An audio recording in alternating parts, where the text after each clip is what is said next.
Get that baby out of here before she ruins everyone's dinner.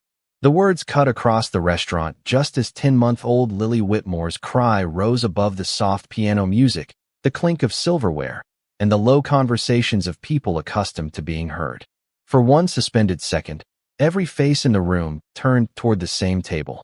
Ethan Whitmore sat beneath a chandelier of warm gold light, holding his daughter against a suit that cost more than some families made in a month, and looking more helpless than any man in the room had ever imagined possible.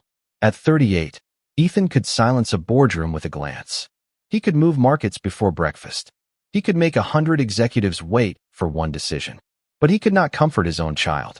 "Lily, please," he whispered, bouncing her gently against his shoulder. The billionaire was begging a baby who could not understand the word. Her tiny fists tightened. Her cheeks were red. Tears shone beneath the restaurant lights as another cry filled the room. A nanny reached for her. Lily turned away. Ethan offered a bottle. She pushed it aside. His assistant produced a stuffed rabbit from an expensive leather bag. Nothing. The crying continued. Phones began appearing in hands, not openly, but discreetly enough for Ethan to notice. A businessman near the bar frowned. A woman at the next table asked for her check. Vanessa Cole, the restaurant manager, approached with the careful smile of someone trying to solve a problem without offending a billionaire. "Mr. Whitmore, perhaps our private lounge would be more comfortable." Ethan knew what she meant. Take the baby somewhere no one can hear her. His jaw tightened. She was fine 10 minutes ago. Of course, sir. But Lily was not fine now, and everyone had an answer. The nanny said she was overtired. The assistant suggested calling the pediatrician. Vanessa offered a quieter room. Ethan tried the bottle again. Everyone was trying to stop the sound. No one was asking what the sound meant. Across the dining room, Nia Bennett stood beside a table with a silver coffee pot in her hand. She had been invisible all evening, exactly the way people like the guests sat. Bellamy House preferred their waitresses to be quiet, efficient, present only when needed. But Nia was watching. Not Ethan. Not the phones. Not the embarrassed manager. Lily. The baby turned her head sharply toward the empty chair beside Ethan. Again. Then again. Her small hand reached toward the floor. Nia followed her gaze. Beneath the white tablecloth, half hidden beside the polished leg of the chair, something small caught the chandelier light. Nia stopped breathing for a second. She looked at the object, then at Lily, then at Ethan, who was holding his daughter tighter, trying harder, growing more desperate with every cry. And suddenly Nia understood that everyone in the room was listening to a baby scream. She was the only one who realized Lily might be asking for something. Something her billionaire father had forgotten. Something money could not replace. Nia set down the coffee pot. Then she took one step toward the table. Nia had learned a long time ago that invisible people often saw the most. At 27, she had spent nearly 3 years carrying plates through Bellamy House, a restaurant where a single dinner could cost more than her monthly rent, and where guests sometimes remembered the vintage of their wine more easily than the name printed on her badge. She knew the rhythm of the room. She knew which customers would say thank you without looking up, which ones would snap their fingers when their glasses were empty, and which ones would speak around her as though a black woman in a pressed uniform could somehow hear orders but not conversations. Nia rarely reacted. She moved with quiet precision, shoulders straight, voice calm, eyes open. That was something her mother had taught her before Nia was old enough to understand why it mattered. Pay attention to what people do when they think no one important is watching. So Nia watched. She noticed the elderly man who always left half his dessert for his wife. She noticed the nervous marriage proposals before the rings appeared. She noticed loneliness hiding beneath expensive watches and exhaustion beneath perfect smiles. Tonight, she noticed Lily. Earlier, when Ethan Whitmore first entered the restaurant, the baby had been quiet. Nia remembered because Lily had stared at the chandelier with wide gray eyes while Ethan spoke into his phone. He had carried her carefully, but carefully was not the same as comfortably. His body had been stiff, as if holding his own daughter required instructions no one had given him. The nanny had taken Lily before Ethan even reached the table. Then came the bottle, the toys, the whispered schedule, the constant checking of time. Everything around the child was organized. Everything except the child herself. Now, as Nia moved closer, Vanessa stepped into her path. "Where are you going?" she asked quietly. "Table 12 needs coffee." Nia glanced toward Ethan. Lily was still reaching toward the floor. There is something under their table. Vanessa followed her eyes, then looked back sharply. Someone else will handle it. I think the baby wants it. Vanessa's expression tightened. Nia, do not involve yourself. The words were soft, but the message was not. Know your place. Nia knew that message well. She had heard it without words in job interviews, apartment offices, luxury stores, and rooms exactly like this one. Usually, she let it pass. Not because she was weak. Because survival often required choosing which doors were worth pushing against. But Lily cried again, and Nia saw something everyone else missed. The baby was not looking at the bottle. She was not looking at the nanny. She was staring at the empty chair beside her father. Nia shifted slightly and saw the object more clearly beneath it. A small silver music box, no larger than the palm of her hand, shaped like a crescent moon. Its lid was partly open. Ethan followed Lily's reaching hand, but misunderstood. He changed the way he held her. She cried harder. Please, he whispered, and for the first time, Nia did not hear the voice of a billionaire. She heard a tired father who had run out of answers. Vanessa touched Nia's arm lightly. Back to work. Nia looked at her manager, then at the silver moon beneath the chair, then at Lily, reaching for something no one else seemed willing to see. Nia stepped around Vanessa. Not quickly, not dramatically, just deliberately. Because sometimes courage did not arrive like thunder. Sometimes it looked like a waitress crossing 20 feet of polished floor, while an entire room silently wondered who had given her permission. Ethan noticed Nia only when she was 6 feet from the table. Until then, she had been part of the restaurant itself, another quiet figure moving between white linen and crystal glasses, while his attention remained trapped between a crying child and a room full of strangers pretending not to stare. He looked up, his expression tense. Can I help you? The question was polite, but distant, the voice of a man accustomed to deciding who entered his space. Nia stopped. Sir, I think your daughter is trying to reach something under the chair. Ethan glanced down, but Lily twisted in his arms before he could move. I have it, he said quickly. Nia nodded and stepped back. She did not argue. Not yet. Because there was something about Ethan Whitmore that most people in the restaurant could not see. The expensive suit was real. The power was real. So was the fear. 11 months earlier, Ethan had been a different man.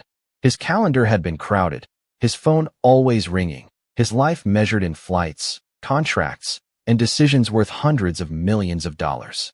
Claire had understood that world before anyone else did.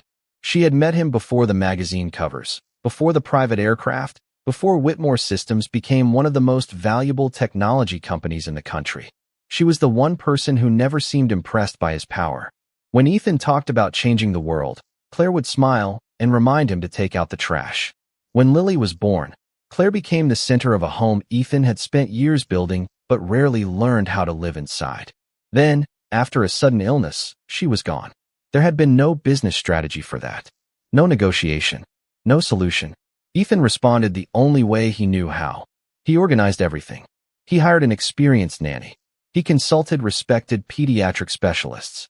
He bought the safest crib, the best stroller, the highest-rated baby monitor. Lily had a schedule printed in the kitchen and another, stored on his phone. Feeding times, nap times, appointments. Every detail accounted for. Ethan told himself this was love. In many ways, it was. But grief has a way of hiding inside useful things. The more Ethan organized Lily's life, the less time he spent sitting still inside it. He could provide everything except the one thing that frightened him most, himself, without work to hide behind. Now, at Bellamy House, that fear was exposed beneath warm chandelier light. Lily cried against his chest while his phone vibrated on the table. He ignored it once, then twice. On the third vibration, his eyes moved toward the screen by instinct. Nia saw it. She also saw Lily follow his gaze, then turn again toward the empty chair. Mr. Whitmore, the nanny said gently, perhaps I should take her outside. Ethan hesitated. That hesitation lasted less than a second, but Nia noticed. He was exhausted. He wanted help, and he hated himself for wanting it. No, he said. I can handle my daughter. The words sounded stronger than the man saying them. He bent toward the floor, still holding Lily with one arm, and reached beneath the chair. His fingers closed around the small, silver moon. The instant he lifted it into view, Lily stopped crying for one breath. Just one. Then the tiny music box slipped silently in Ethan's hand. He pressed the switch. Nothing happened. Lily stared at it. Her lower lip trembled. Ethan pressed it again. Still nothing. "It is broken," he whispered. And when Lily began crying again, Nia finally understood. The baby was not asking for a toy. She was asking for a memory. The broken music box changed the room. Not because anyone else understood what it meant, but because Lily did. Her eyes stayed fixed on the small silver moon in Ethan's hand, as though the entire restaurant had disappeared around it. Ethan pressed the switch again. Nothing. He turned it over, searching for a button, a loose panel, anything he could fix with his hands. "The battery must be dead," his assistant said. "I can have someone buy another one." "There is a 24-hour store 3 blocks away," the nanny added. Vanessa stepped closer. "We can bring you anything you need, Mr. Whitmore." Everyone had an answer. A new battery. A replacement. A quieter room. A car waiting outside. Ethan had spent his entire adult life surrounded by people trained to solve problems quickly, and now they were doing what they had always done. They were trying to make the problem disappear. Nia watched Lily reach for the silver moon again. "It is not the battery," she said. The words were quiet, but Ethan heard them. So did Vanessa. "Nia," Vanessa warned. Ethan looked up. "What did you say?" Nia took a careful breath. "I do not think she wants the music box because it plays music." Ethan stared at her. Lily's cries softened for a moment as the silver moon moved closer, then rose again when Ethan pulled it back to inspect it. Nia pointed gently, careful not to touch the child or the object. "She keeps watching it even though it does not work. That means the sound might not be the only thing she remembers." Ethan's expression changed. Not anger. Confusion. Remembers from what? Nia did not know the answer, but she saw the way his face tightened before he finished the question. There it was. The missing piece. The empty chair. The silver moon. The grief no one at the table had named. Who gave it to her? Nia asked. Silence settled around them. The nanny looked down. Ethan stopped turning the music box in his hand. For several seconds, he said nothing. Then his thumb moved slowly across the scratched silver surface. Her mother. His voice was barely audible. Nia felt Vanessa beside her go still. Ethan looked at the little moon as though he had forgotten the restaurant, the staring guests, the vibrating phone, all of it. Claire used to play it every night, he said, before Lily went to sleep. The nanny spoke carefully. She has not used it in months, Mr. Whitmore. Because it broke, Ethan replied. I put it away, but Lily had found it, or someone had packed it without realizing. However it had arrived beneath that chair, the baby had recognized it before anyone else had. Ethan held the music box closer. Lily reached for it, her fingers opening and closing. Then why is she still crying? He asked, and this time the question was not directed at anyone in particular. Nia looked at the silver moon. Then she looked at Ethan. Maybe because the box was never what made her feel safe. His eyes lifted. Across the room, a phone camera lowered. Even the people who had complained minutes earlier were quiet now. Vanessa stepped forward. That is enough. Nia, return to your section. Nia did not move. Lily's cries had become smaller, tired and broken by shallow breaths. Ethan looked from his daughter to the waitress standing before him. What do you think she wants? Nia could have guessed. She could have offered another easy answer. Instead, she watched Lily's eyes move from the silver moon to Ethan's face. Back to the moon. Back to her father. And then Nia understood something that made her heart tighten. Sir, she said softly, when your wife played that music box, what did she do while the song was playing? Ethan froze. His face lost what little color it had. Because suddenly, after months of schedules, specialists, and expensive solutions, he remembered. Ethan remembered Claire sitting in the nursery with the lights turned low, Lily resting against her chest, the silver moon playing the same simple melody night after night. But Claire had never simply turned on the music box and waited. She hummed with it. Softly. Sometimes off-key. Sometimes changing the melody when she forgot the notes. Ethan had teased her about it once, and Claire had laughed. Lily does not care if I sing it right, she had told him. She only cares that she knows I am here. The memory struck with such clarity that Ethan forgot to breathe. He looked down at his daughter. She hummed, he whispered. Nia nodded. Do you remember the melody? Ethan's eyes moved toward the guests around them. Toward Vanessa. Toward his assistant. Toward the phones that had not completely disappeared. I am not singing in the middle of a restaurant. It came out too quickly. Too sharply. Not because he was angry with Nia, but because the thought terrified him. Ethan Whitmore gave speeches to thousands of people. He negotiated under pressure without notes. Yet the idea of humming a lullaby badly in front of strangers made him feel exposed in a way no boardroom ever had. Lily cried again. Nia held his gaze. Then do not do it for the restaurant. Ethan said nothing. Do it for her. The room seemed to shrink. Nia glanced at Lily, then back at him. Give me 60 seconds. Vanessa immediately stepped forward. Nia, that is not appropriate. Ethan raised one hand. Vanessa stopped. He looked at Nia. What are you going to do? Nothing without your permission. That answer mattered. Nia did not reach for Lily. She did not pretend to know his child better than he did. Instead, she pulled out the empty chair beside him. Sit here. Put your phone away. Hold her against your chest, not facing the room. Ethan looked almost offended by the simplicity of it. That is it. No, Nia said. Then you hum. He stared at her. Lily's small hand reached toward the silver moon again. Ethan slowly sat down. He turned his phone face down on the table. Then, with awkward care, he shifted Lily against his chest. I do not remember all of it. She might. Nia took the broken music box from his open hand only after he nodded. Then she did something that made Vanessa inhale sharply. Nia placed the silver moon on the table and closed its lid. Ethan looked at her in disbelief. Lily cried louder. Trust me, Nia said. She has been reaching for the memory, not the object. Then Nia hummed the first 3 notes she had heard Ethan quietly repeat under his breath without realizing it. Ethan's eyes widened. He knew the rest. His first note was barely a sound. The second trembled. By the third, he stopped looking at the room. He looked only at Lily. The billionaire who could command thousands of employees sat beneath a chandelier and hummed an imperfect lullaby to his daughter. Lily's cries began to break apart. One breath, then another. Her fists slowly opened. Ethan kept humming. He missed a note. No one laughed. Lily lifted her face toward him. For the first time that night, father and daughter looked directly at each other. Then the crying stopped. Not suddenly. Not magically. It faded into one final trembling breath before Lily rested her cheek against her father's chest. No one moved. Ethan looked down at her as if he were seeing his own child for the first time. Nia stepped back. How did you know? He whispered. Nia looked at the sleeping baby, then at the broken silver moon. Because she was never asking you to fix it. For several seconds, Ethan could not answer. Lily was quiet against his chest, one tiny hand resting against the fabric of his jacket, her breathing finally slow and even. Around them, Bellamy House had changed. The piano was still playing. Silverware still touched porcelain. Servers still moved between tables. But the room no longer felt impatient. It felt humbled.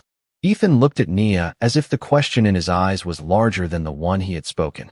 What was she asking for? Nia glanced at Lily. Something familiar. Her mother? Maybe. But I think she was also asking for you. Ethan lowered his eyes. The words landed gently, which somehow made them harder to avoid. I was holding her. You were. Nia paused. But sometimes being close to someone is not the same as being with them. Vanessa shifted uncomfortably nearby, but Ethan did not look away. No executive spoke to him this way. No employee would have dared. People usually softened the truth before bringing it into his presence. Nia did not make it cruel. She simply did not hide it. Ethan looked at the phone lying face down on the table. I have done everything for her. I believe you. The best doctors. The best nanny. Anything she needs. I believe that too. His voice dropped. Then why does it feel like I keep getting it wrong? Nia was silent for a moment. She could have offered comfort. She could have told him he was doing his best and left it there. But Lily shifted against his chest, and Ethan instinctively placed one hand across her back. This time, he did not check whether anyone was watching. Because maybe she does not need you to get everything right, Nia said. Maybe she needs to know you will stay when things are not right. Ethan's expression changed. The room around him seemed to fall away. For months, he had treated grief like a crisis to manage. When Lily cried, he called someone. When the nursery reminded him of Claire, he worked later. When the house became too quiet, he filled it with meetings, calls, and schedules. He had told himself he was protecting his daughter from instability. The truth was more difficult. He had been protecting himself from memories. I stopped going into the nursery at night, he admitted. Nia said nothing. The nanny puts her to bed. I usually get home after she is asleep. His eyes moved to the silver moon. Claire used to say bedtime was the only part of the day that belonged completely to Lily. His voice nearly disappeared. After she died, I could not sit in that chair. Nia looked toward the empty seat beside him. Suddenly, it seemed to carry the weight of every chair Ethan had avoided since losing his wife. Grief does that, she said softly. It convinces us that leaving the room hurts less than staying. Ethan looked at her. How do you know that? For the first time that evening, Nia's calm expression shifted. Only slightly. A shadow behind the eyes. A memory she had not planned to share. Before she could answer, Lily stirred and made a small sound. Ethan immediately looked down. He did not reach for the nanny. He did not look for his phone. He simply began humming again. Quietly. Imperfectly. Lily settled. Nia watched him, and something in her face softened. That, she said, is how I know she was asking for you. Ethan swallowed hard. And how did you know what I was asking for? Nia looked at the broken music box between them. Then she looked back at him. Because once, I was the person who left the room. Nia had not spoken about that part of her life in a long time. Not to coworkers. Not to guests.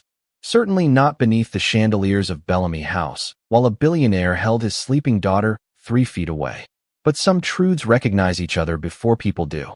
She looked at Lily, then at the silver moon on the table. My mother got sick when I was 19, Nia said. Ethan stayed quiet. She had always been the strong one. The person who remembered birthdays, paid bills before they were due, and somehow knew when I was lying about being fine.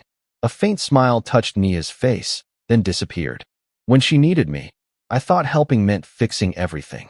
She took extra shifts, researched, specialists, organized medications, made lists, checked clocks, asked questions. I became very efficient, she said, and very afraid. Ethan understood before she explained. Nia had hidden inside usefulness the same way he had hidden inside work. One night, my mother asked me to sit with her, Nia continued. I told her I would after I finished making calls. Then after I cleaned the kitchen. Then after I checked one more thing. Her voice remained steady, but her eyes did not. By the time I finally sat down, she asked me why I kept finding reasons to leave the room. Ethan looked at Lily. Nia folded her hands in front of her apron. I told her I was trying to help. She said, Nia, I did not ask you to solve this. I asked you to stay. The words settled between them. No one nearby pretended not to listen anymore. Even Vanessa had gone silent. My mother recovered enough to come home for a while, Nia said. I was lucky. I got another chance to understand what she meant. After that, when she wanted to talk, I stopped checking the clock. When she wanted silence, I sat in silence. I could not fix what was happening to her, but I could stop making her face it alone. Ethan's eyes lowered. And when you lost her? Nia breathed in slowly. I learned that grief does not disappear because you stay busy. It just waits for the room to get quiet. Ethan looked toward his phone. For months, he had made sure his world never became quiet. Nia glanced at Lily. Children do not always have words for loss. Sometimes they reach. Sometimes they cry. Sometimes they keep asking for the same thing because they are trying to find the feeling that came with it. Ethan touched the edge of the music box. So you knew because of your mother. Partly. Nia shook her head. Mostly, I watched your daughter. That answer surprised him. There was no secret degree. No miraculous gift. Nia had simply paid attention when everyone else had been trying to control the moment.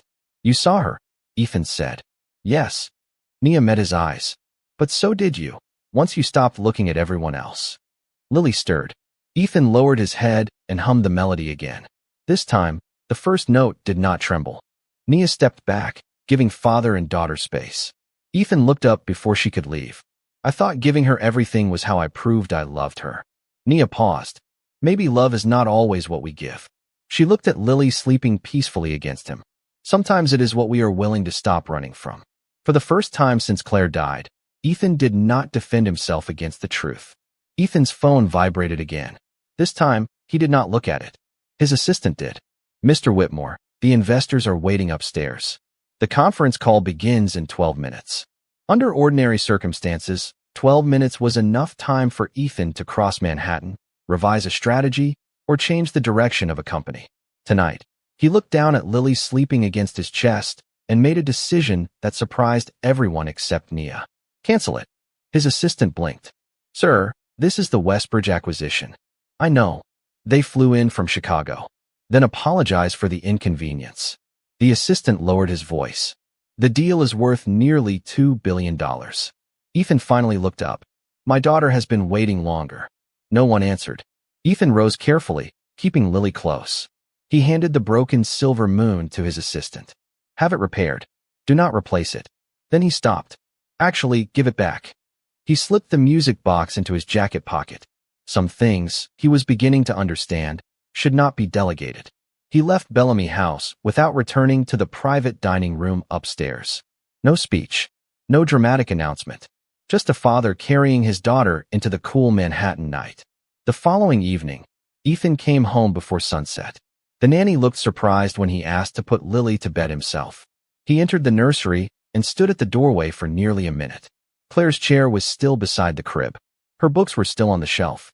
For months, Ethan had treated that room like a museum of everything he could not bear to lose twice. That night, he sat down. Lily fussed. Ethan hummed. He forgot part of the melody. He started again. It was not perfect. It did not need to be. Over the next several days, small things changed.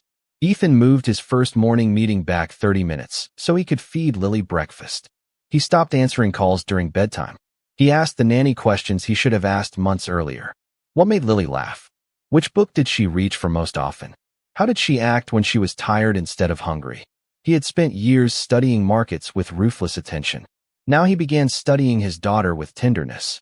5 days after the night at Bellamy House, Nia arrived for her afternoon shift and found a man sitting alone at table 14. No assistant.